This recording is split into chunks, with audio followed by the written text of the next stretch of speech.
In this episode, I talk with Dr. Dillon Mahoney, a professor of anthropology at the University of South Florida. In this conversation, we talk about his book, The Art of Connection, Risk, Mobility, and the Crafting of Transparency in Coastal Kenya. This book deals with the new generation of art dealers in Kenya, and we also discuss the impacts of COVID-19 on the economy and other related topics in economic anthropology. We talk about some of his current research dealing with refugee resettlement in Tampa, Florida, and the conversation picks up talking about his planned field school in Kenya that has been postponed due to COVID-19. Like, what was the I guess what has your overall experience been right now? Because I know everything's sort of hectic, up in the air. You mentioned all these Zoom meetings, which is like the new life right now. Yeah. Well, I was working. I've worked in Kenya for a long time and finished up the first project, and I've been starting a new project, and that was going to come together ideally in this field school that I spent much of last year setting up, and the field school was going to be running just starting right now. So I spent a lot of time, even through early. So in January, out there recruiting students to go to Kenya in May, and I was actually trying to move away from working with refugees. I'd been also working with Swahili-speaking refugees here in the Tampa Bay area, and so I even had a student or a couple students who were going to be working somewhat on refugee-related projects this coming year. And I had new students.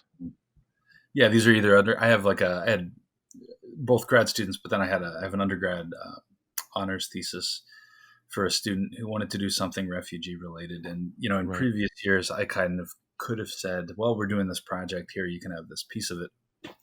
And I was like, well, no, I want to get back to Kenya. So all of that suddenly changed. And it took, sort of this realization to sit down and realize, all right, well, I'm not going to be going back to Kenya anytime soon. Kenya's actually in complete lockdown, and they have their own stuff going on, obviously. And so, right, yeah. So, but then it was like, well, there's all of this money on the table. We're getting like nonstop emails about new grants that have to do with everything COVID-19 related. Wow. So it was like, well, at the same time, actually, what really started it all for me with the new project was, and I know you initially asked about the field school, but I started doing, and I've for a long time done a lot of the Swahili language translation for people at Department of Health and Department of Children and Families. And they started coming to me with all the new COVID-19 material. And so I was doing a lot of that translation for them. And then I was being contacted by some folks that work with refugees up in New York, New Jersey, and they were doing outreach questionnaires, and they were calling up all their clients, but nobody here was really doing that. And some of that has to do with budget cuts. It's complicated, but families here should have been, so all of a sudden I have all these questions about, populations in Tampa that I'd been working with in the past. Yeah. And a lot of that's not just about COVID-19. It's also about, do they know how to, deal with unemployment and the eviction process, and all of the related issues, right? A lot of the economic stuff. So we started actually then, throwing all of our resources together, and there's quite a few of us, the usual suspects in the anthropology department with some public health folks and other folks around. So we've got a good project. The field school was going to be, and again, it's just hard I have calls I have to make to some of my collaborators on the Kenyan side for the field school, but we're all kind of so distracted right now, because they're all working on other projects as well, and those projects all just got screwed up. So one of my main collaborators, Nancy Mwinde, is currently a postdoc in Vancouver. She's Kenyan, but so she was supposed to be going back to Kenya in March to do some work in our site, and then she was going to be back in Vancouver and then back in Kenya for the field school in May. And actually in January, she was saying things like, and I'm sorry, Nancy, if you watch this ever, but she was saying, listen to this, but she was saying, it's going to be tough to get there in May. I have to be there, all of March, and then be back in Vancouver and then back to Kenya. Yeah. and everybody, I mean, her March trip got canceled. I mean, just everything got canceled. And it was really rough in some ways for the students who obviously had committed, except that, it wasn't just them, it was all field schools. And it was also going to be our first year. We were having a lot of trouble just getting enrollment. In Mm-hmm. some ways, we'll get more time to recruit, except I'm also, so right now the plan is to run the field school again in 2021. Okay. But it's hard to even, have any vision for what anything's going to look like next summer. Right. Who Yeah. knows? There's so much in And the air. Yeah. yeah, exactly. And on this side and on the Kenyan side, and then you're talking about recruiting students to commit 6 months ahead of time Mm-hmm. for a very expensive field school on the other side of the world. I don't know if we'll have any chance of recruiting for next summer. So Yeah. it may actually be the kind of thing where we say, let's just put it on hold for a year or two. What it was, though, and it's a bigger project. It's an environmental anthropology project, very cool project that I hope will continue to push along. And this is very much collaborative with a bunch of folks on the Kenyan side. But it's a national park that borders on an area that is not really sustainable right now with the kind of farming that they're doing, and they don't have access to the better land that's in the park. And so we're looking at a Mm-hmm. lot of understandings of environmental change, and so we're looking at that from the social side, but also doing some environmental, some more biological data collection in the park to look at what Okay. has actually been happening with environmental change, the relationship between people and the environment. Ties in with a lot of Anthropocene issues, but from a field school perspective, it's really cool because it is visually kind of in your classic East Africa. It's surrounded by national parks. It's the savannah. Yeah. Um, Having Yeah. spent a lot of time there, it's not real romantic, but anyway, it's that kind of thing. And then they'll also be doing a lot of biodiversity surveys in the park, which helps out with sort of these long-term surveys that have been going on in terms of just mapping biodiversity and biodiversity change in the park. Mm-hmm. But then we'll also be doing household surveys outside of the park. So students who go along, it's really an interdisciplinary field school. It's not just anthropology. I would say it is fundamentally anthropology. It is anthropology in every way. Yeah. Yet I think, a lot of the students who were interested in it were coming from environmental policy, and they were coming from geosciences and those kinds of environmental planning. I mean, it's if you want to do environmental planning or environmental policy, I mean, this is it. I mean, this would be Mm. an amazing opportunity to see exactly what's happening, because we'll be working on those. I mean, really policy issues, Yeah. trying to figure out, and we have a voice. So my partners too. I'll just add, the partners are from the National Museum of Kenya, also from Kenya Wildlife and Kenya Forestry, and so they are they're economically all disempowered, Mm-hmm. but they still are Kenyan government, and they're not What do you really mean by that? But Kenyan what do you government. mean by like disempowered? So one of the issues all over the world, and including in the U.S., but I mean, so when you have money going towards conservation, though, right? Or anything environmental becomes involved, or sustainability gets involved, there are certain people who have the power to define what that means. So you have the NIMBY phenomenon of not in my backyard, where things get put in poorer people's yards. But in the case of Kenya, I mean, it's this kind of thing where the Kenyan scientists, and I mean not just the Kenyan scientists, academics have a pretty good idea of what's happening in terms of environmental change and these sorts Mm-hmm. of things, and climate change. But the tourism industry and the conservation industry, and I'll just sort of broadly say the conservation industry, but that's a big industry. But there's so much private money that is like powerful money, like that has, Mm. in some ways it has like, I just want to be able to hunt and shoot a couple lions every year, money attached Mm. to it. But then it's also like, corporate money, and, real, some of it's, big write-off money. So there's Mm. in our field site, we had the building of an electric fence, which has been, it's been debated how successful it's been. Hmm. There wasn't a lot of community involvement in the planning or building of the fence. And the fence, from what I understand, was funded by Leonardo DiCaprio. And Right. Yeah, you that have whole thing. you have those kinds of cases though, where if they can bring in a couple $1,000,000 real easy by just showing some photos or whatever, giving a trip to a Hollywood celebrity, and Hmm. it's a kind of field site, and that's the thing. It's if it was a field site that was a little less sort of romantic in certain ways, it may not attract the same conservation money. Uh, Yeah. but there's a lot of international pressure against the local communities in this place. I think more so than you find in a lot of other places, Hmm. where they're really blamed. I mean, you have a lot of people who will say, it's usually not the local community, but in this case, they're just a problem. And it's like, Right. what the hell? And there's a reason for that. And there's actually deep historical ethnic reasons for that, in terms of like, the ethnic group in question.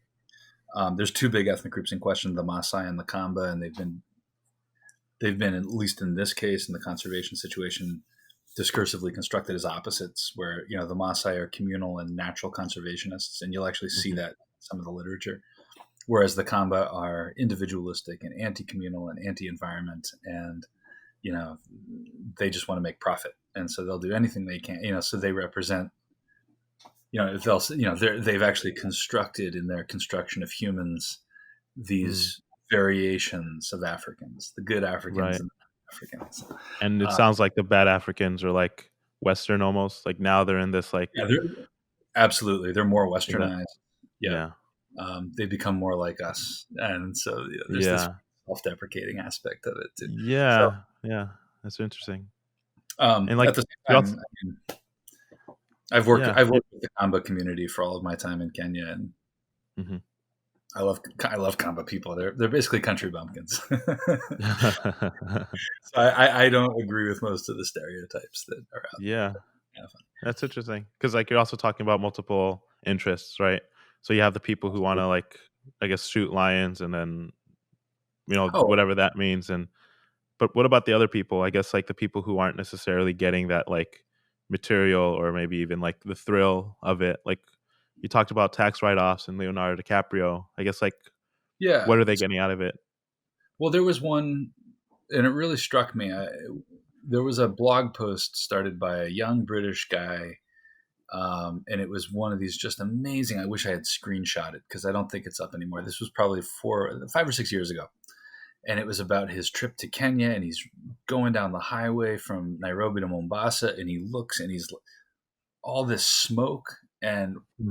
he gets out of his car. We have to pull over, and he starts fighting the wildfires, and he gets personally invested in fighting wildfires, and he's raising all these money to stop the wildfires. And it's this very interesting. They even bring in climate change and too many people, not enough resources, and the next thing you know, you're having these horrible things. Um, and what's interesting is that actually there's a lot of research. I mean, people start these fires. These are human controlled fires that are done every year. Now they're highly debated. You know, Mhm. uh, but there's almost no open understanding to the idea of anthropogenic fire, or that Right. this is something that has been done, throughout history and continues to be done. And people of the Kamba and Maasai community will argue to you, the 20 plus reasons why they need to do this every year, despite it being illegal. So then, Mm. you get a tourist who knows no idea of what's going on, and they'll start a whole movement, against the wildfires in Mhm. eastern Kenya, and then they find out that people are involved in starting these fires, and oh my gosh, it's just what's wrong with these people. Yeah. So it's a fascinating, it's a Uh, neat, complicated situation, and I think that it would be good to throw the students. It's a great situation to throw students into in this kind of. When I first studied abroad in Kenya, that's how I first got involved in Kenya. It was at a time on the coast of Kenya, and I studied on the coast of Kenya, so a very different place. But it was at a time of a lot of sort of ethno, but also religious tension. Sort of not really Muslim Christian tension, but more just like Muslims in Kenya feeling marginalized from the broader nation. And then you get war on terror era here happening Mm. as well, and the Kenyan government's very aligned with the U.S. government. So there were a lot of human rights violations against Muslims in Kenya. So it was interesting because I was sort of thrown into this study abroad program in 2001, just before 9/11, Hmm. which was great because it was like before actually all that everything got really dramatic, but you could see all of these underlying tensions, and it was about what is a Swahili person, what is Swahili culture, how is it redefining itself in 2001, you know, Mm. uh, within the Kenyan nation, but within the broader global politics, and what does it mean to be Swahili, yada yada yada. And it was the reason I compare it to that is that the program designers were really smart when they ran the program by just throwing us in as students Hmm. and saying, "You guys figure this out." And because anybody who tells you something about it has some bias or some Right. side. Yeah, they're And tainting you already, so like it's preventing you from just sort of coming in and organically seeing working through it. yeah, I mean, and there's a real beauty to that, and that's what I kind of want to do with the students in this case, because I think the students will end up themselves taking very different sides because Mm. it's very complicated, and Yeah. it'll depend on where they're coming from, their backgrounds, and they'll all Uh, learn from that. So I think it'll be one day we'll run that field school. yeah. I just hope that study abroad and that field schools in general come back one day. Yeah. What um, like what kinds of methods did you intend or do you intend on like teaching them and using? Because like you said, each student will come and have maybe a different position or take a different interest in what they're exactly looking at. But I guess like yeah. what philosophy is underpinning the field school for you? That's a good question. The philosophy, I think, fundamentally is that anthropology is interdisciplinary and that you need to Yeah. be a smart, on your feet, cross disciplinary thinking person to make it in any applied field. Hmm. And we're gonna help you do that, as opposed to handicapping you by saying you have to do it one way.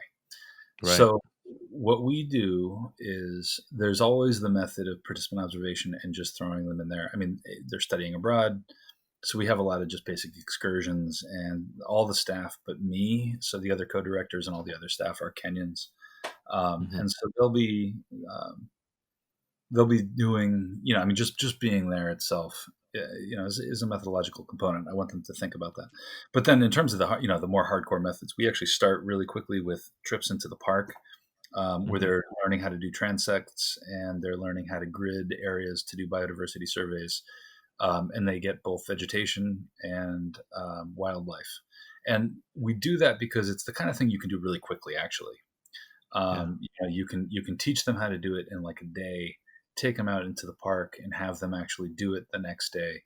And then Mm. what's important about that, from my perspective, methodologically, is that they learn how to use the data. So they understand why they collected data that way, how it compares to a previous data set, and then how they can look at that, to Mm. ask new questions. Now that's the sort of quantitative part of it, and that's not my part. Yeah. And there are some folks, Peter Fundi and Stan Kivai from the National Museum, are going to be teaching that, and they're both primatologists, so Oh. they do really cool. They do a lot of like regular population surveys with primates, and so they Yeah. use this a lot in doing primate habitat surveys for like Oh. colobus and for baboons and things like that. But Yeah. now, I will say, I mean, we will. There are a fair number of baboons where we'll be.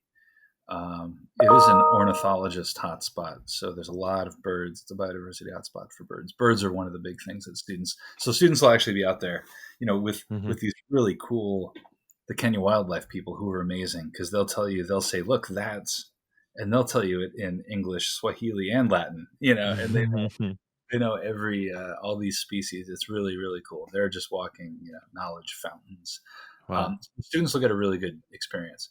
Um, on the other side of it, then we have all of these community meetings, basically. So we'll have a lot of community meetings, and somewhat those are going to be like focus group interviews. And then we're going to have students do household interviews that are facilitated by our community partners, but Hmm. where we'll actually have them then doing questionnaires, and they'll be learning essentially the tension between qualitative and quantitative research.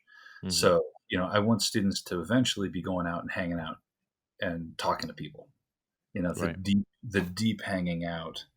And once they've been in the park and they've seen the biodiversity situation, they've talked to people, understand more of like their points of view. I think that's where they can really get into it, and they'll be fun people because everybody's going to see an American student and say, Hmm. "Hey, come with me," which can be Yeah. dangerous, from my position as supervisor. But Yeah. this is a great place where we'll be. People are super nice, super friendly, um, and I think it'll be good experience for the students. So, and again, obviously, I think the students will walk away with real genuine ideas and collaborations. I think that they'll meet a lot of folks who they'll start things with, and I think there's some options. If people are interested in biogas, there's a huge potential for biogas. I mean, just Yeah. so many different routes. But at the same time, I could talk about that forever, and I still won't be back in Kenya probably until at least next year. So Right. Yeah.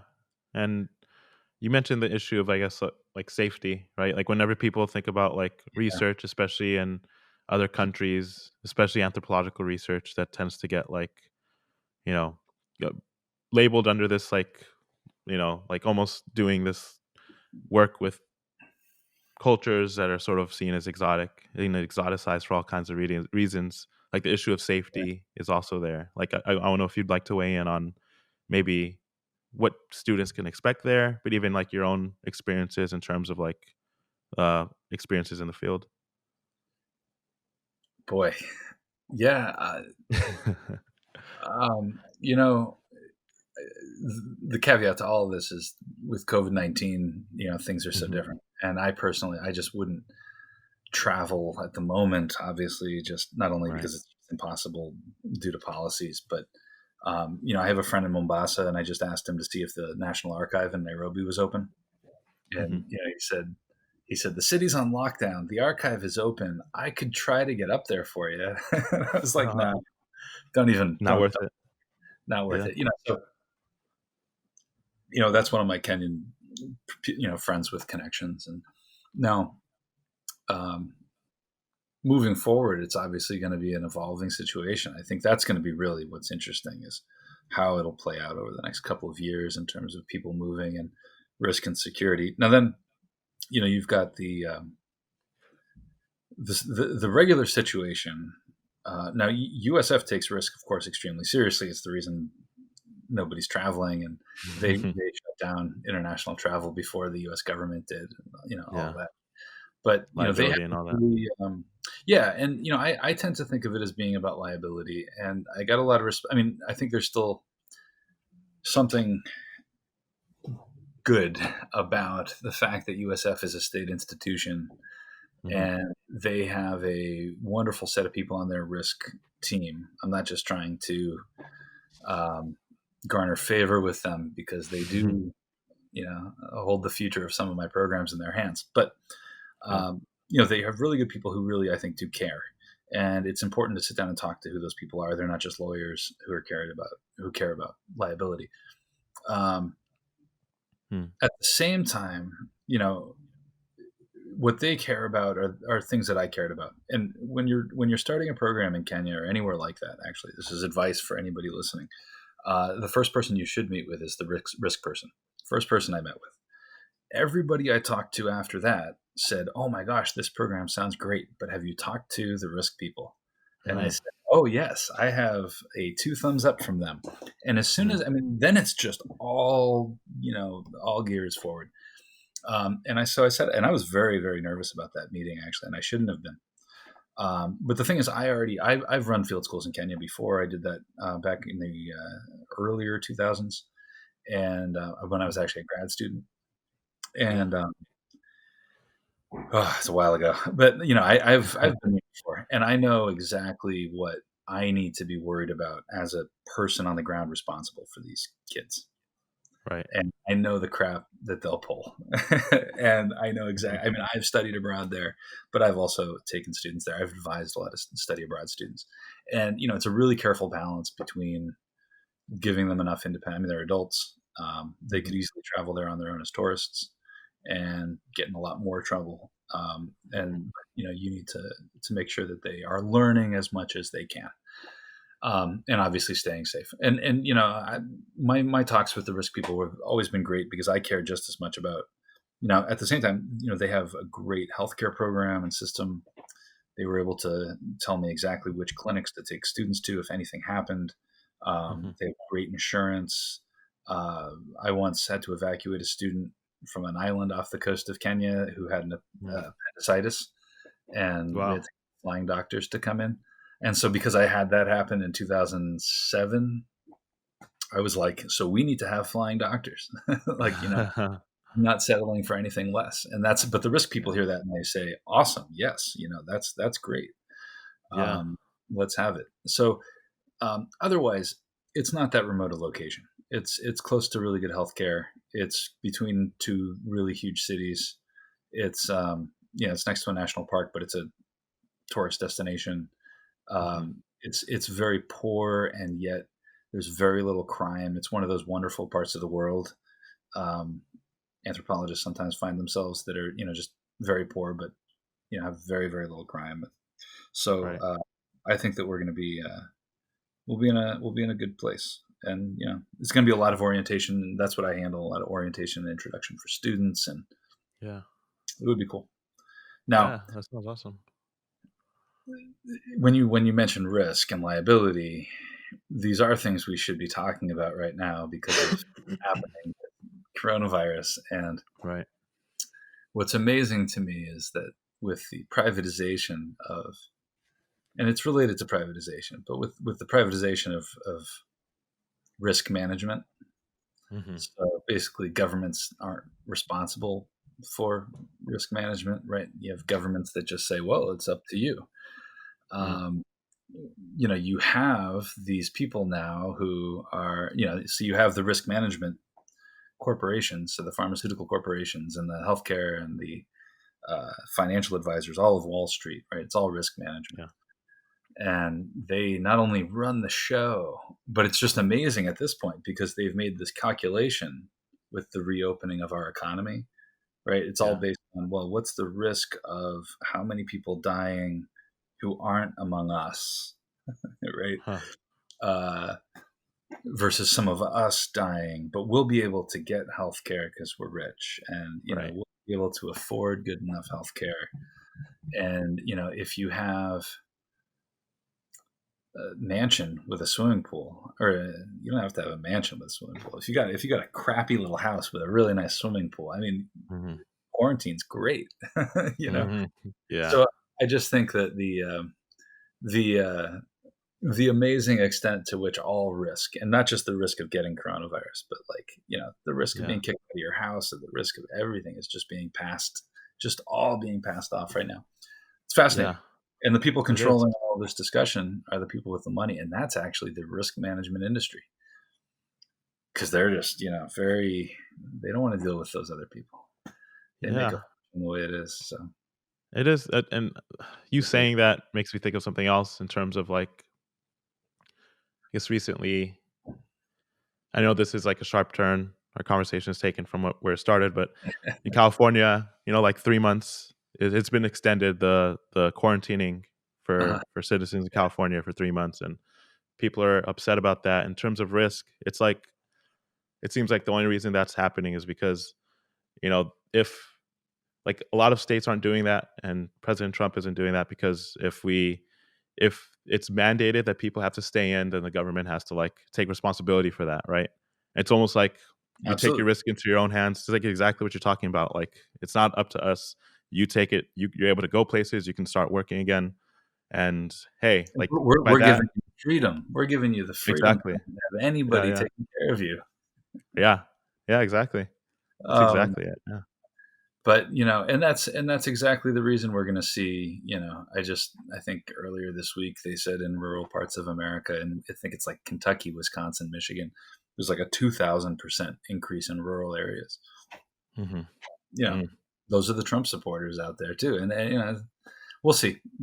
It'll be interesting to see what happens. There's going to be so many waves, I think, in different regions, and that's how these things work. But yeah. it'll be interesting. That's what we say as anthropologists. It'll be interesting. It will be interesting. Yeah. And I guess the other thing is like there's so many factors involved, just like in anthropology, like health, but then economics, but then politics. It's just all sort of muddled together. And I guess what I'm thinking is, you mentioned earlier in terms of the refugees here in Tampa, like what's been their experiences going through all this? Because people like regular citizens who might have a stable job, even though a lot don't, and have health care, maybe have benefits, maybe they're okay right now, but I can only imagine the like extent to that, like how precarious their lives must be right now. Yeah, I think historically the fundamental impact of COVID-19 is and will be the exposure of all of the inequalities. Mm, right. And it's because the system's been allowed to run on, the edge of the head of a needle in terms of the risk. Yeah. And it's because maximize profit. You can maximize profit. And now it's like there was no, you hear all these people saying, well, we didn't expect this to happen. Yeah. They say that every 2 years when there's a massive hurricane too. And then they say, where's the bailout? Where's Hmm. the insurance? And at a certain point, the responsibility needs to be taken, but not by individual people, but by the corporations, Yeah. the people with money and the developers and the investors and the planners.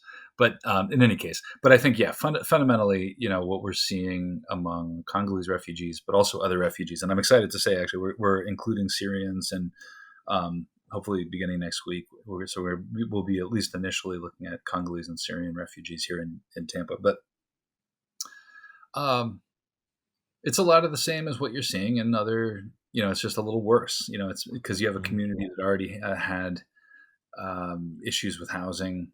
Mhm. Now it's going to get worse. You already had, low employment, struggling with employment, right? Then people Right. can't get employed. Then they try to go on unemployment, and they're highly likely to make a mistake in doing that and not get unemployment, which really doesn't matter at all because this is Florida. So Wow. nobody's getting unemployment anyway, including my Yeah. partner, she's an accountant for Hyatt, about 6 weeks on furlough, no unemployment. But Wow. that's just Florida. So you have a population of refugees. All of their services were just cut through budget cuts. Mm. They just lost their jobs. They're going to be evicted as soon as the landlord legally can evict them. Wow. Uh, they were brought here as guests of the U.S. government. Mhm.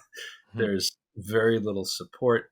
So we're doing so many layers of there's a lot of it is just connecting people to who can help. So there's Department of Health, Department of Children and Families. There are people out there that are struggling to try to help families out. A lot of people dealing with unemployment problems or food stamp issues right now. It helps a lot to just go straight to the Department of Children and Families. Sometimes Yeah. they can help out. The other thing we're really just trying to do though is, and I hesitate to say this, we're kind of doing what Yeah. the resettlement services should be doing, but Yeah. don't have the capacity to do, which is just to reach out to all the families and say, "Are you doing okay?" Wow. And those are the kind of things that just kind of need to be done. So a big part of what we're doing is kind of like public health education. I somewhat hesitate to say that because I don't want to take the responsibility, maybe in some ways, for that. Yeah. But we are going to, I think, at some point produce some videos in Arabic and Swahili that can just be viewed by people just to give them an idea of what's going on. Um, it's kind of amazing. We've been looking around for Swahili language videos about COVID-19, and what is out there, the quality is just not good. Mm. And it's a high need language right now. And so, there's a lot that we can do. And, I think as anthropologists in this environment, we got to be flexible just to try to do what we can. But Yeah. No, it's so true. I don't know if you could speak on like the projects that you're referring to in terms of the ones here in Tampa where you have a lot of people in the anthropology department involved. I guess how did that get started and all that? sure. Well, Dr. Bayer in the anthropology department, she had worked with immigrant communities for a long time, started working with refugees, I think maybe 5 or 10 years ago with the Burmese community, working closely with the Tampa Bay Refugee Task Force and the Tampa Bay Gardens, which is a refugee garden. There's Mm. Global Community Church, Caribe, which is an ESL program for refugees. Lutheran services and Coptic charities. So there's a lot of players that are involved in refugee resettlement. But then every couple of years, you have a different population that comes through, and so there was a wave of Burmese, and then excuse me. I guess around 2014, 15, you started to see a big uptick in refugees from the Congo Wars, which is the term that we're using because there's a lot of debate over, are you Congolese, are you Rwandan? A lot of the people that we're talking about were born in camps that are in Tanzania or Kenya or Uganda. And so it's a very complicated situation and all the problems of nationalism and colonialism.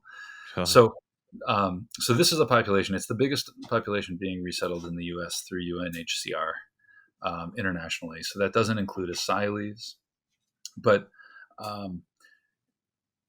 it has taken over, especially since the Muslim ban, so to speak, from Syrians and from Muslim populations of refugees coming into the U.S. And again, it doesn't really include Latin Americans or asylees, but it is still the biggest population formally through ORR being resettled. So I'm a fluent Swahili speaker. I love dialects of Swahili. I have learned dialects and taught Swahili and advised the Swahili Students Organization. It's a really cool language.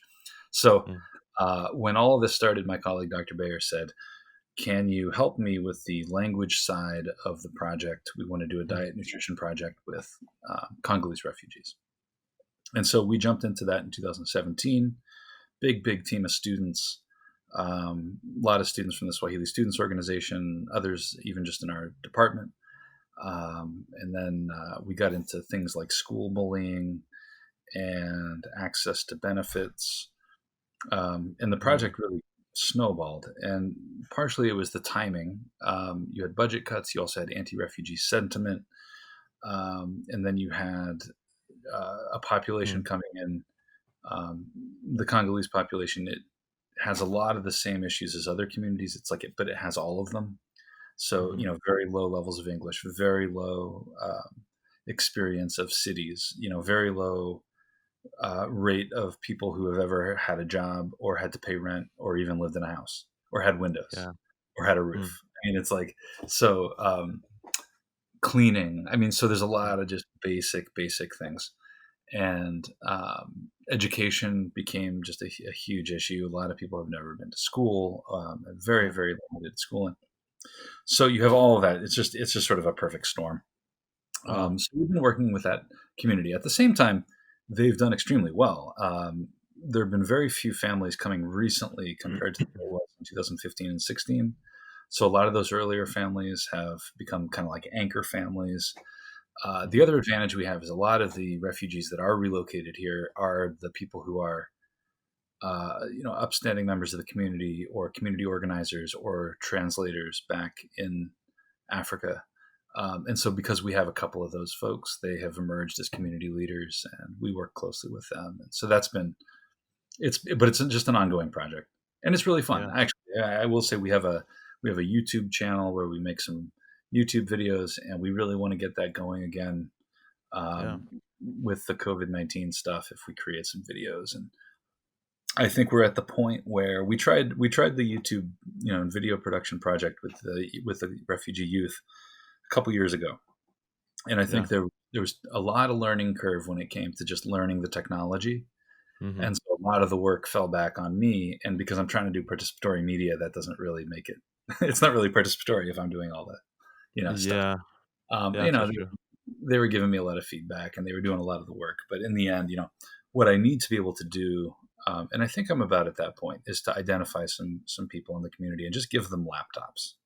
Right. Show them all the software, get them set up with really good, technology, get them access to our department media lab, and just let them go. And I think that, that's all you need to do. So when I was like in my early 20s, if you had just given me the technology we have today, I would have been going crazy out there making movies and stuff. Yeah. So, anyway. Yeah, no, that's so true. And I'll link all of your stuff in the description for this podcast. Sure. Just so if anyone's interested, you can check that out. Yeah. Yeah, and we're doing a lot of work down here. I'm trying to expand it. Actually, we're trying to get to other cities in the U.S. We know that Tampa is really unique in terms of what we're dealing with here. Um, we also lose a lot of families who leave Tampa because it's too expensive. So, I Hmm. mean, in the end, the families that can stay in Tampa are the ones that can afford to stay in Tampa. Hmm. Uh, so they have a little more advantage, let's say, than some of the other refugees. But Right. um, I am actually, and this is kind of interesting. I am part of a grant. Um, this is amazing with COVID-19, but there's so many grants out there at the moment. Right. I'm applying for like Yeah. 4 or 5 right now. But there's one that's a grant through Institute of Health, and they are looking specifically at meatpacking and fish processing Hmm. industries and COVID-19 response, and then looking at populations that are working in those industries, but that nobody can talk to or is talking to. Mm. And so if that goes through, we'll be doing surveys and questionnaires with. I'll be responsible for talking to Congolese meatpacking workers and seafood Oh, processing workers all over the U.S. wow. See what's been happening. So that would be a really Incredible. cool. I mean, Yeah. that's big. It's a big grant that we're putting in, and it's part of a much bigger project on meatpacking and fish processing. But Yeah, that makes sense, especially because I mean, they're essential services now. I mean, Trump like rejected the idea of these meat packing plants being closed. yeah, So it's, yeah. yeah, and I think it's in outside of Milwaukee, but all over the U.S. They're having these little outbreaks in the meatpacking plants, Mm. and it's largely because the plants themselves don't have the hygiene proper for it's problematic when it's COVID-19, but it's been happening. This isn't a new problem, right? I mean, the problem of bad worker conditions and bad hygiene in our meatpacking plants. Angela Hmm. Stacey, in fact, do you know Angela Stacey by any chance? I don't. She's an anthropologist. She used to teach in our department here at USF. She's now at Okay. UNC Chapel Hill, and is a great cultural anthropologist, and did a book called Scratching Out a Living. It's about poultry workers in, I think, Mississippi. Hmm. She has been really on social media a lot talking about the meat industry and COVID-19. Mm. I mean, and it's just started. It's really Yeah. just started. So we'll see. Mm. We'll see what happens. It would be interesting. You're not a vegetarian, are you, William? I'm not, no. Meat eater.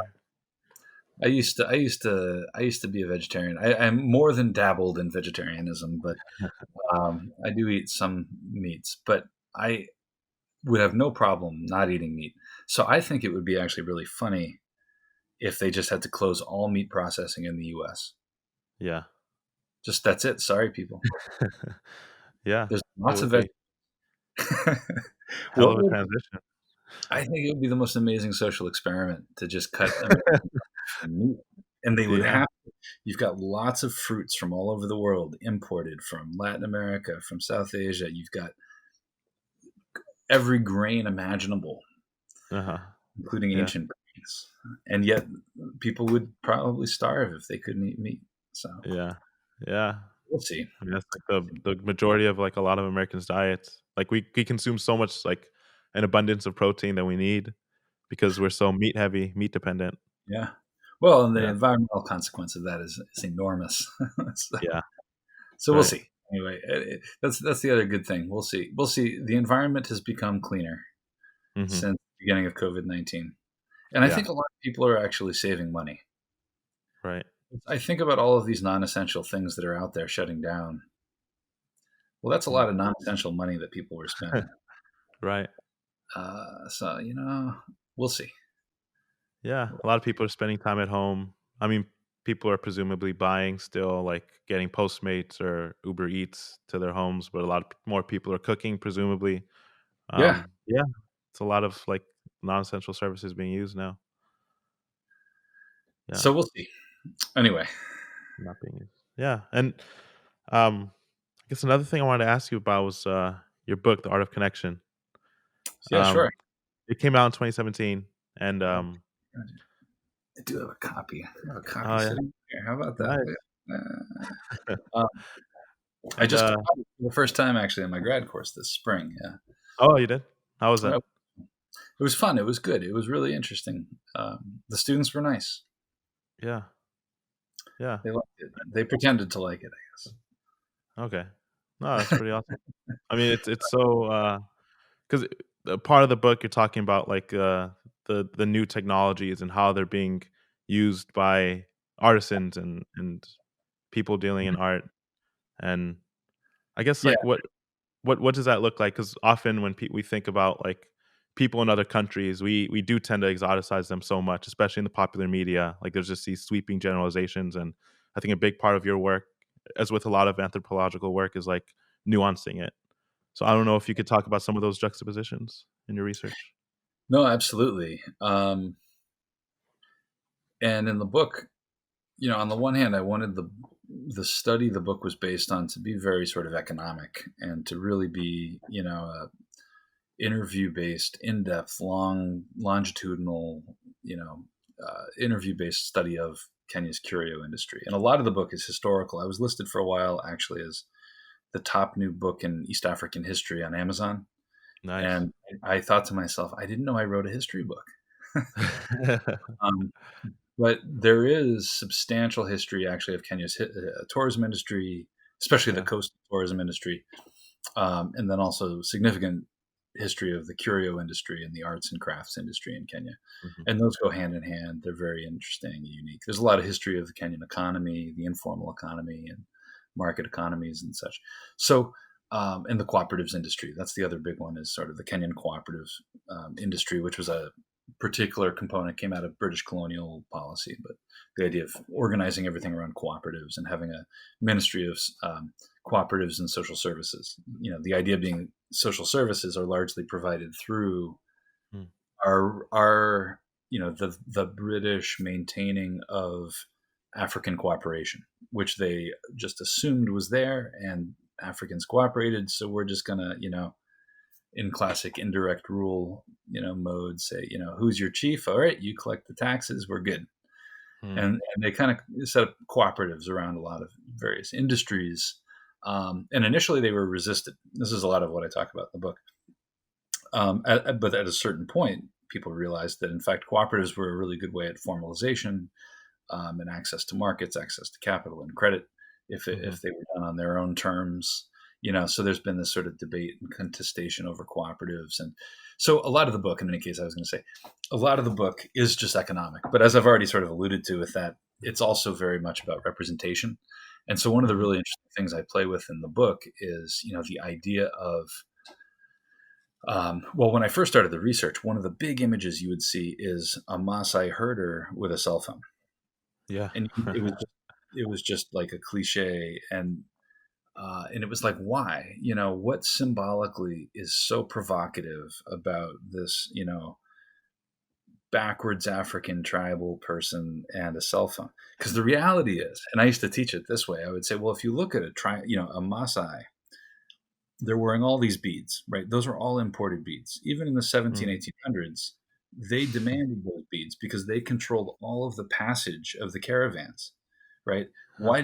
Why are they wearing these big cloths that look like Scottish kilts? Because that's what they are, right? They demanded those as trade goods from the caravans if they were going to cross their land, right? They have Wow. big metal spear points, and so when you look at the Maasai, you can say, "Oh, look, tribal backwards African," but that's actually somebody at the center of global trade for hundreds of years. Yeah. So yeah, of course they're going to have a cell phone. They'd be the first person to have a cell phone, of course. So that's just a BS comparison, but then you see the image everywhere, right? Mhm. Um, but so I get into a lot of those kind of things.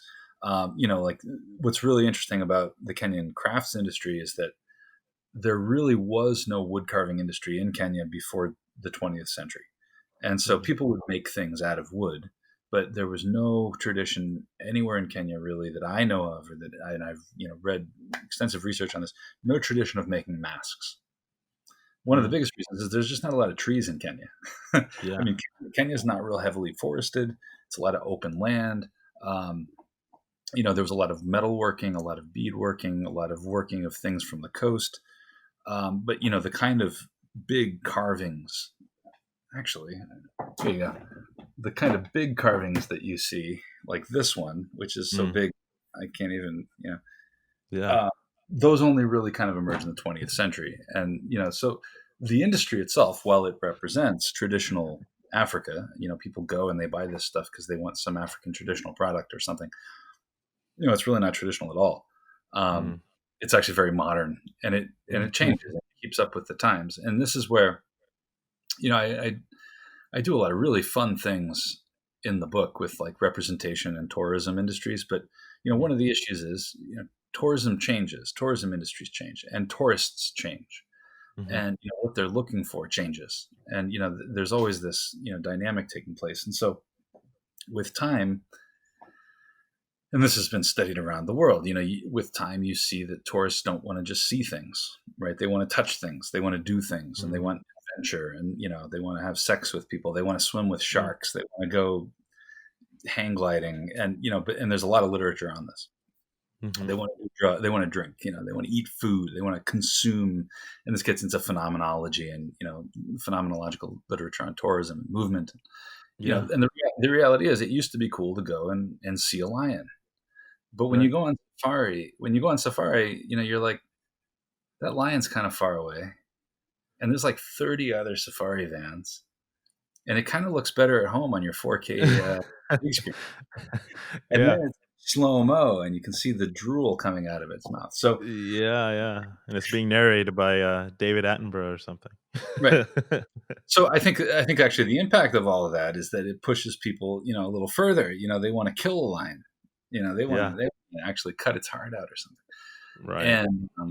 And that's happening on the coast of Kenya, and you can see those changes both in the structure of the industry, Mhm. and also in the art itself. And so Right. the art changes. And so I have some really cool data. Maybe the best stuff is on what doesn't sell anymore. What Mm. does, why people buy certain things. Yeah. So you have a rise of sex tourism in Kenya, and you start to see all of these heavily sexualized images being sold, right? Hmm. You see a rise in one of the things that happened sort of through the 90s. You see a rise in poverty around the tourism industry. So you can't be a tourist in Kenya and not be confronted by abject poverty anymore. Yeah. So you see a huge increase in the amount of stuff sold to tourists as profiting, or helping kids with polio, helping single mothers, Mm. helping or just fair trade. Mhm. And so you really see that change. And I have a great quote from a guy who says, tourists, they don't want those tribal images anymore, because they know that we're not tribal people, because they see us. And they Mhm. don't want, um, what does he say? They don't want the animals anymore, because they already own the full collection. And Wow. he said what they want now are things made of garbage or recycled goods. That's Mm. what they really want. And that's so interesting to me, because it shows how people are thinking about Africa differently, Yeah. right? So maybe Africa's not full of, or Kenya's not full of, animals and tribal people. I've been to Kenya, I saw it, and went to a nightclub and went down the road. I saw the poverty, and boy, so if you're going to buy something, you want to buy something that's sort of helping. But at the Right. same time, right, Africa is still being produced and sold. Except instead of being uh, undeveloped and tribal, it's being sold as in need of help, full of garbage, right? In need Ah, of recycling or something like that. Now, he right. ignores the fact that a lot of the garbage in Kenya is brought there from India and from other countries and dumped there. But Mm. it's and actually, Kenya doesn't really have much of a garbage problem compared to much of the rest of the world. They're way ahead. Right. They banned plastic bags years ago in Kenya. There's no plastic bags in Kenya. It's incredible. Wow. Um, in fact, if you fly to Kenya through Europe and you buy something in the airport, they'll check your boarding pass and make sure, if you're flying to Kenya, they won't give you a plastic bag, even in Oh, the airport, interesting. because it's Yeah. illegal to bring them into the country. No, So it's like I mean, so contraband. No. yeah, no, it's funny, but so Kenya's way ahead on a lot of these kind of things. And but in any case, again, you have this what is sold through the tourism industry is really complicated. And so Mm. it's changing all the time. You also have, I toy with the idea of Afropolitanism, and this is Mhm. a term that's like 10 or 15 years old. It's kind of like an African Pan-Africanism, Mm-hmm. African cosmopolitanism. Mm-hmm. It's been critiqued a lot. It's generally thought of as being very global, multiracial, but also very like sort of upper class. And Mm. it's kind of very Black Panther, Wakanda. Um, Yeah. and so it's often also seen as being very alienating to a lot of Africans that are like the Right. majority of people. But it's also very important in terms of representing Africa as being ahead and being modern and being connected. And in reality, it's a product of the hundreds of thousands of Africans who are modern global citizens all over the world and still have these Mm. very strong ties, and move back and forth between Accra and Lagos and Nairobi and Johannesburg. And so actually, if you want to look, I mean, Afropolitanism is its whole thing, but I speak Yeah. to that in the beginning of my book because, a lot of the stuff that's produced now in the Kenyan tourism industry isn't just produced for white people. And in fact, this was one of the coolest things I saw when I was in Kenya. When I first started going there, it was at a time of complete. There was no tourism. So the Mm. embassy was bombed in '98. In 2001 was 9/11. 2003, the U.S. invaded Iraq. So there was like no tourism. It was a great time to be Mm. there because people didn't really just assume I was a tourist. I was young. I had hair, so they were just Yeah. like, "Who are you?" Um, and during that time period, the way that the tourism industry made it was by opening their doors to Kenyans. And up until that time, really, Kenyans did not feel like they had any access to the tourism industry as tourists, and the tourism industry Mm. had no interest in enticing Kenyans. And that meant going on safari, but it also just meant like they had like international nightclubs all over Kenya that were for international tourists. Yeah.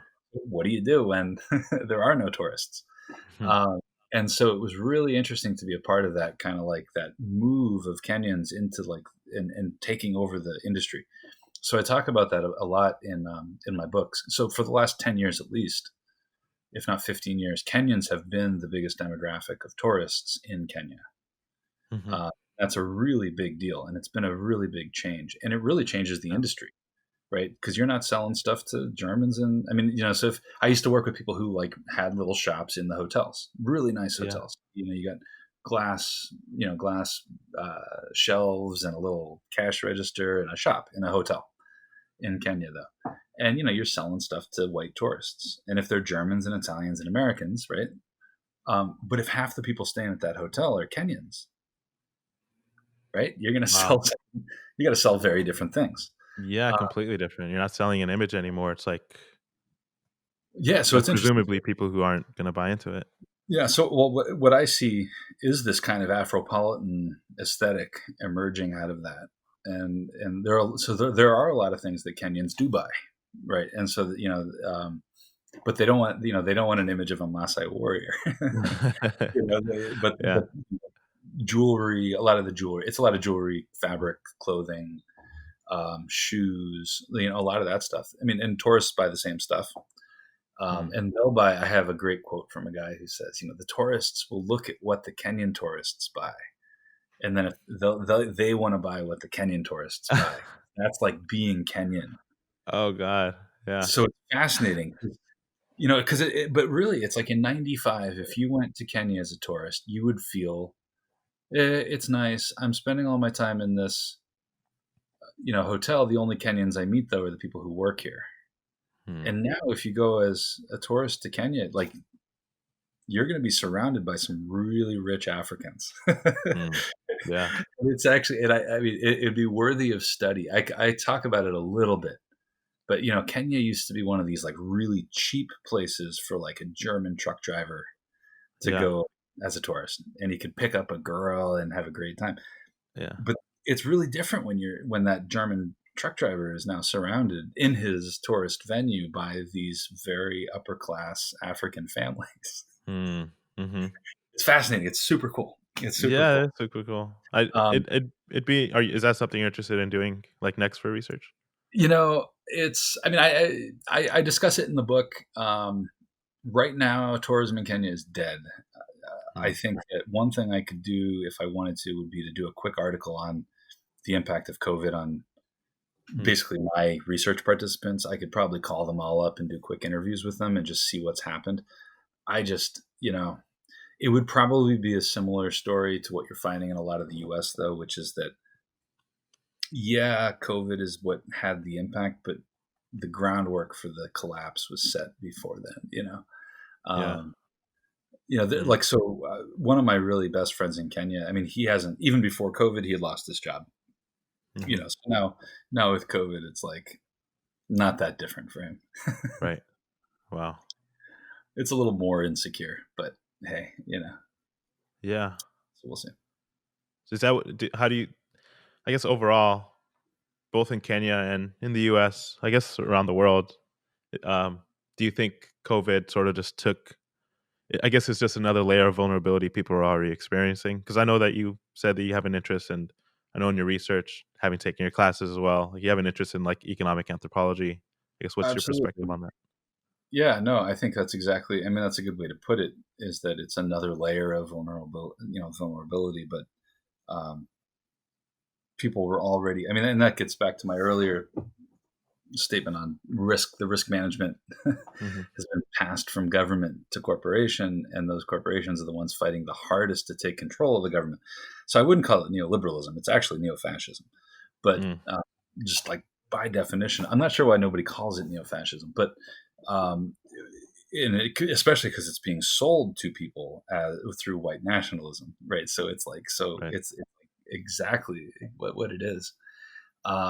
But I do think that's what's happened. I mean, we've seen years of, and this is where I would say it's not really neoliberalism, because it's not that the state has just withdrawn.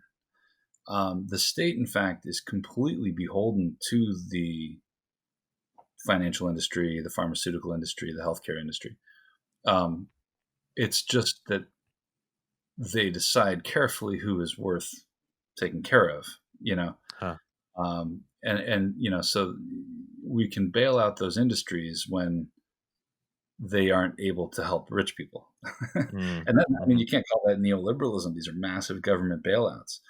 So who's getting bailed out and not is really the question. And is government taking care of people isn't really the question, because government is bailing people out left and right these days. I just actually read that the GOP senators the representatives are meeting to just come up with a big fat list of stuff that they want out of the next stimulus. I mean, they're Yeah. playing with money that doesn't exist, and they're having Yeah. a great time. They're not fiscal conservatives. I mean, these are No. big spending people. So that's Yeah. why, I mean, this is a corporate state collusion on amazing scales. So I think from an economic standpoint, it's exactly just this passing of, or another layer of vulnerability, right? Yeah. I mean, it's sold to people through personal freedom and personal responsibility and that kind of thing. But when it comes down to it, I mean, it's the hypocrisy in all of it is like absolutely mind blowing. And Hmm. what I mean by that is when you look at the actual politicians and how they are acting, right? Yeah. You know, uh, so we'll see. So we'll see. I do think that the one of the big questions will be economic. When you talk Hmm. about economic anthropology, I read the Jacobin a lot, who I really disagree with a lot, but that's sort of a very leftist, Marxist publication. Some of them think that we have an entire new economic world system coming because this is the end of capitalism as we know it. And I am not so optimistic. However, I do think that there are going to be some absolutely massive changes because, you know, I think some of it is going to have to start in a state like Florida with putting Rick Scott in jail. Yeah. I mean, we need to have a bill passed where if you're elected to do a job and you purposefully do the job badly, Huh. right? Yeah. Because you want to make that system not work, you should go to jail for that. And Hmm. I've heard other politicians say this. I've heard lots of people say this. I'm not making any personal attack, but it's obvious. He has admitted, and the current governor has admitted that the man was elected and paid to do a job that he purposefully did badly so that it wouldn't work. Mm. And until we start, holding those people accountable, I mean, Right. but I think it's close. I think that we're going to get there.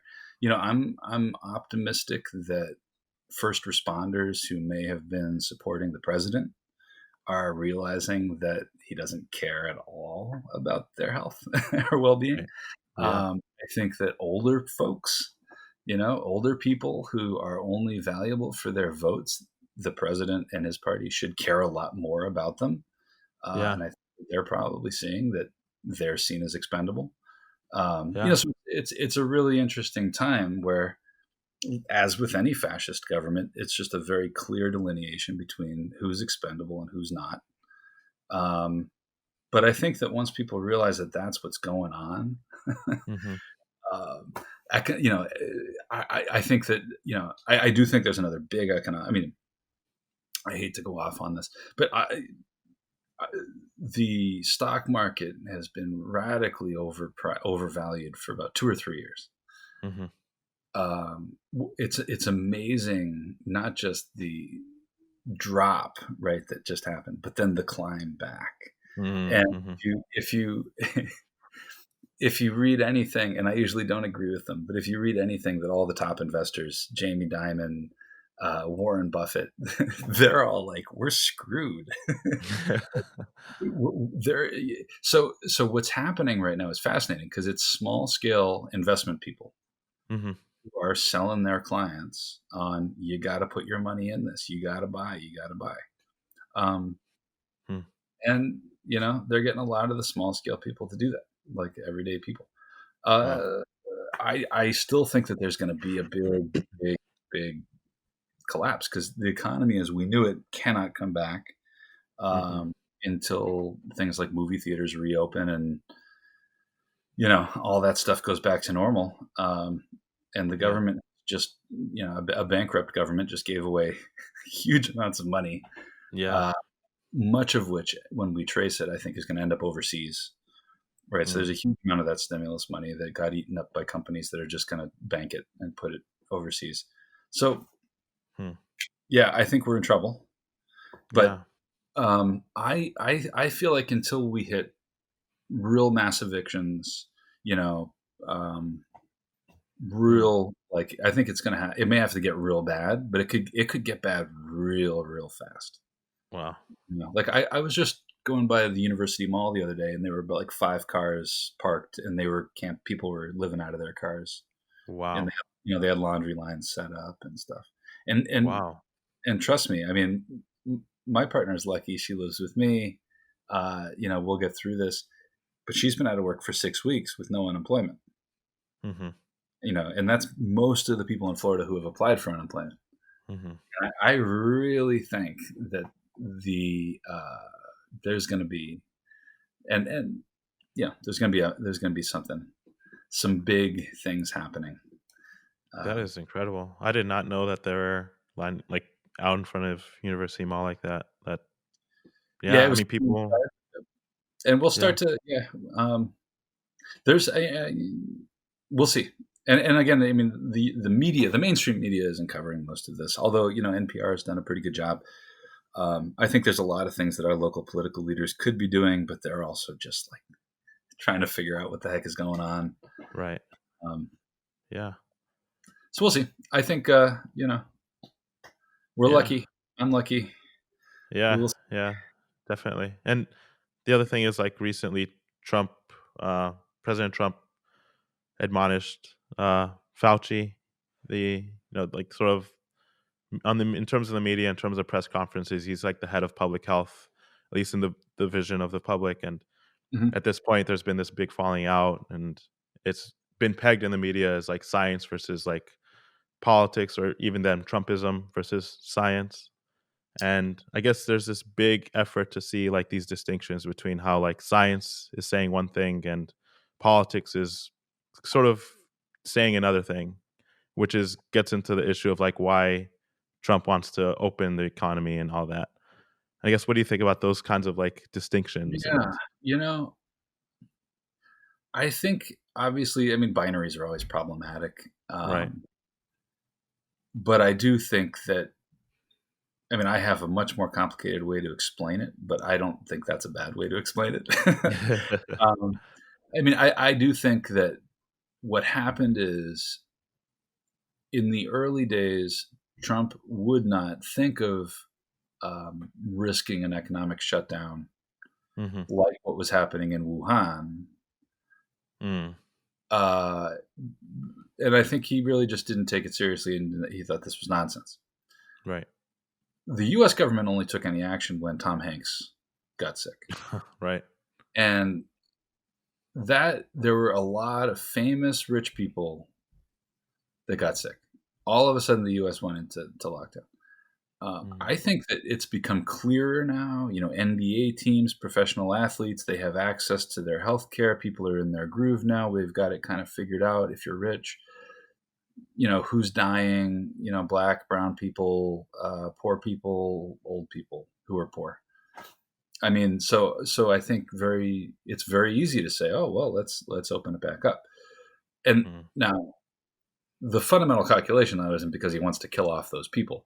You know, I mean, the fundamental calculation is there's no way in hell Trump wins the election Mm. if the economy is in destruction. Right. And you know, I mean, the you know, I know that there are anti-Trump people. The last thing they want to see happen is everything comes back and it's booming in November, because then Hmm. it makes whether it's because of him or not, you know, he'll take credit for it. Right. And even if the economy has crashed in November, he's still going to say it's great and take credit for it. Hmm. So, you know, it's I don't know if it's politics and economy. It's also a lot of perception and reality. Yeah. You know, I mean, that's all constructed.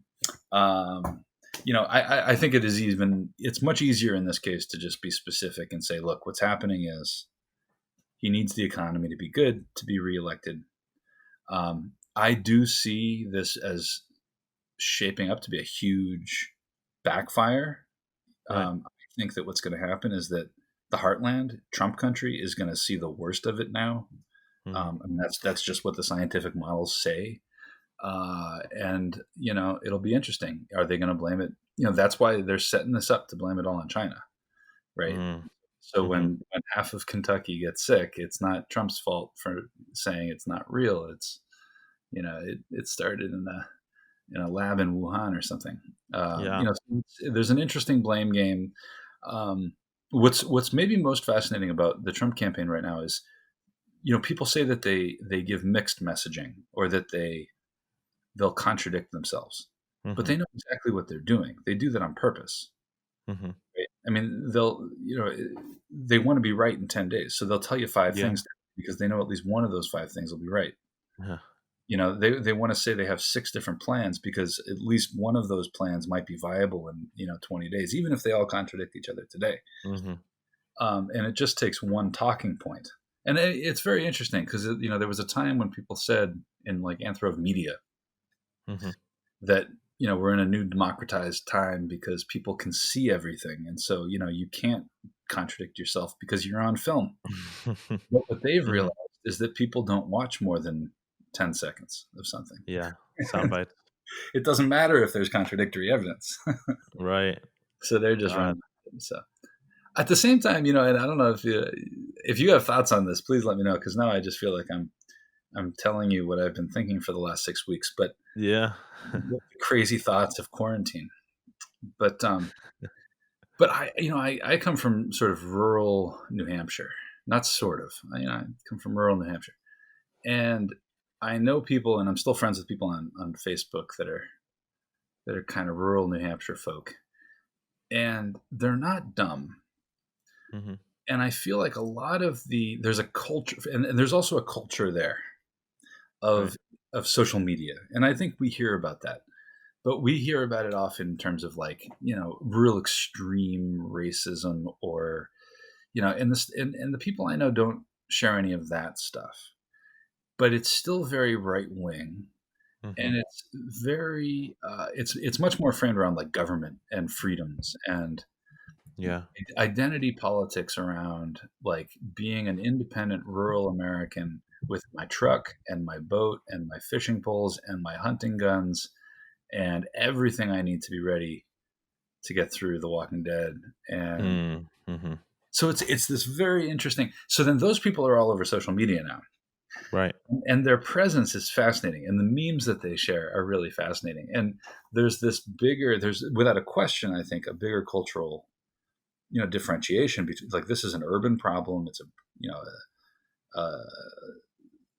brown and black people's problem, but it's also just, it's an urban problem, right? Mm-hmm. People who are dumb enough to live in cities, and they just move there for the handouts. Yeah. That's actually maybe the most fascinating thing to me, because it's so absolutely wrong. Like, the people in rural America with their big trucks, I mean, that's all subsidized by money made by people working in cities. Like, the flow of money in America from New York and California to the red states is just insane. Yeah. You follow the money, and yet it's Wow. understood is the exact opposite. And then it gets this identity politics tacked onto it, and this, bizarre. I mean, it's extreme superiority that I would say comes out of extreme white identity crisis and masculinity crisis, right? And it's just amazing to see how many people, though, have found this new sense of pride in Trump's America during coronavirus, because they have their gun in their truck and they're in rural America, and screw you. And it's like, and that's, I think we see a lot of that come through these protests, like these guys in Michigan, and man. So it's like the security blanket. But there's a whole culture out there that I think should be studied. I mean, that would be something. That would be a project. Yeah, and it's funny to hear you say, like, what the reality is, right? Like, again, you said earlier the binaries are problematic, and when you have this belief that those rural or for those urban people, like, there's this big barrier that you imagine, even though the economy is showing that it's all together. You're not, it's all one thing, right? I think that's one of the interesting things is how, it's just. Oh, it's completely interconnected, and it's total BS. And the construction. But, like, for example, like, I heard somebody recently said something online like, "I got to drive into the city tomorrow for a doctor's appointment. I'm bringing my gun." And it was meant to be a joke, Uh-huh. It was, but I think I think he was going to bring his gun, though. Yeah. But but the frame of humor is, if you go to the city, watch out. Yeah. It's going to be really dangerous. And I mean, the evidence shows that most shootings in the U.S. take place in the suburbs, not in cities. But Wow. it's amazing. So anyway, I see that being a fascinating American dynamic, being really, really accentuated during COVID. And I think that there are a lot of things like that we'll see happening that are really interesting. Like, have you seen? I watched Bowling for Columbine not too long ago. Do you know Bowling for Columbine? It's a Michael Moore documentary from. Yeah. It's been a while since I've seen it, but yeah. Yeah, I mean, he looks kind of like a gun. Americans' fascination with guns, but it's Right. like, it's so true today. And just the idea that gun shops, of course, have been essential businesses through all of this. Yeah. That's crazy. Gun sales in the U.S. have gone through the roof through all of it. Yeah. Even in California, they stopped for a while, but then they open it back up. So anyway, yeah, California. California could see some political changes from this. Yeah. You're not in California? Are you in California? I'm not. I'm in Florida, but yeah, my family's still in California. Yeah. So I'm hearing stuff from over there. Boy, and everybody still on lockdown where you're from, or are they? Yeah, I mean, I think for the most part, like, my family's being careful. Like, the thing that they were telling me, which seems so different, is that, like, when people come out and they don't have a mask, like, I guess people can kind of freak out a little bit more than they do here. Where I think maybe half the people here might not even be wearing a mask, and Yeah, I've heard that too. Actually, even in New Hampshire, my mother was saying everybody wears a mask. Yeah. every single person. So Yeah. yeah, nobody. I was like very few masks in Tampa No. Yeah. compared to the rest. Seriously. So we'll see. Yeah. Well, Yeah, man. Thank you so much. any other I things? really Yeah. appreciate being able to talk to you. I don't know if there's anything else that you want to end with in terms of your research this upcoming year. I I know it's going to be so. all different. I think I touched on the main things. Actually, well, speaking of California, I think it's the Cal State system just announced that they're going online in the fall. They are. And I think I have, let's just say, heard through the grapevine that that is a very good sign that there's going to be, I mean, everybody's going to do that. Yeah. And no, because nobody wants to take the chance. And I'll tell you the scary, I hate to end on a scary note. I'll end on the optimistic note of it will be interesting. But before I end on that note, I will just say what really does scare me is so at USF we're going to be okay. We're a big state institution. They've even got some internal funding right now for COVID. We're hiring, I think, in our department. And the way that the funding model works for USF isn't great. We can talk about neoliberalism in the academy, but it's a big state institution, research, university, and it'll come down to the state funding, right? Now, the small liberal arts colleges, the small private schools, who are charging $45,000 a year for tuition, and what you get is, yes, a good education, but also an experience. Yeah. And that's an experience that people are paying for, and they think is worth it. And but what happens if I mean, who is going to pay $40,000 a year to go to a really I hate to let's Bryn Mawr or Oberlin or all of these, like, there's thousands in the US of these really top-notch little liberal arts schools. Who's going to pay that much money to go to those schools online? Yeah. So true. Who's going to move there? And I know a lot of those schools were already in trouble financially. That's the reason that the tuition is so high. A lot of that's because they've invested poorly in sports and other things that are unrelated to academics. But I have heard from colleagues of mine up north where there's a lot more of those schools, like in New England. Schools are now starting to get massive numbers of students saying they're taking a year off. So large percentages are saying, and this is before anybody's announced that they're going online. And so that's going to be a question. Now, some of those schools may have to say, look, we're a small, isolated community. They're safer here than anywhere else. And we're just going to, have a special time on campus, and we'll deal with it as a campus. Right. You better have your lawyers and your doctors ready. Yeah. If you're going to do that. So I really fear for academia. And yes, the state budget cuts are going to be really rough. And that's what we've heard about. I know Arizona, Wisconsin. I just heard the University of Akron is having several colleges cut. I mean, so certain schools are already being attacked by their state governments. But in those cases, it seems a little bit like that was waiting to happen. Like, COVID is sort of an excuse. The state government of Florida has been very supportive of our system. We have one of the best state systems in the country. And, I'd be very surprised if they went after us.